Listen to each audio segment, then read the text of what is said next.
আপনি যখন একটু একটু করে নিজের চেষ্টায় একটু কিছু করার চেষ্টা করবেন বা ওপরে ওঠার চেষ্টা করবেন, তখন আমাদের আশেপাশের কিছু মানুষ আছে যারা আপনাকে টেনে হিচড়ে পারলে মেরে ধরে নিচে নামাতে পারে। তো এরকম কিছু মানুষ পাড়ার লোক হয় না, এগুলো হয় হচ্ছে নিজেদের কিছু চেনা জানা লোকজন বা রিলেটিভস। আপনার উন্নতি দেখলে তাদের যে কতটা গায়ে জ্বালা ধরবে আপনারা ভাবতেও পারবেন। প্রথমত আপনি তো বিশ্বাসই করতে পারবেন না যে তারা এই রকম কাজগুলো করতে পারে, কারণ একদিন আপনি তাদেরকে নিজের মতো করে সবটা দিয়ে ভালোবেসেছিলেন, কিন্তু ওই যে স্বার্থপর বলে একটা কথা আছে, নিজেদের কার্যসিদ্ধি হয়ে গেলে তুমি কে সেটাও চিনবেন। আর সেই বেইমানগুলো আপনার পরিচয়ও দেবে না কাউকে যে আপনি কে।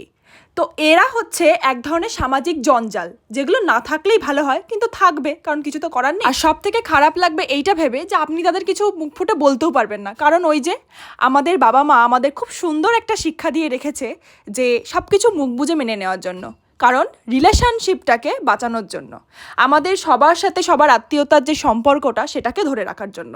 সেই শিক্ষায় আমরা শিক্ষিত হয়েছি, তাই আমরা আজকে সব জেনেও চুপ থাকি। এদের মিষ্টি কথার পিছনে যে কতটা হিংস্র একটা চেহারা লুকিয়ে আছে আপনারা কল্পনাও করতে পারবেন না।